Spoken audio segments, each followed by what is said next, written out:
ఏరా ఎందుకు రాయను కొడతా ఆ జోన్ ఎట్ట కొట్టాడు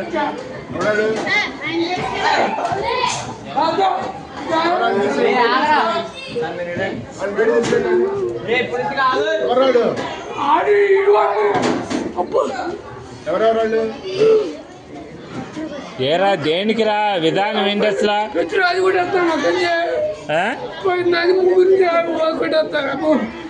తెలీదు అడు కొడతా కొడు అరే ప్రదీప్ రా రే ఎందుకు రా విధానం అట్లా కాదు అసలు తప్పు కదా మాస్టర్ అన్నట్టు ఇది ఏదైనా ఉంటే టీచర్తో చెప్పాలి కానీ కొట్టుకోవడం ఎందుకురా అసలు తప్పు కదరా అది అట్లా ఏదైనా ఉంటే నువ్వు కొట్టకూడదమ్మా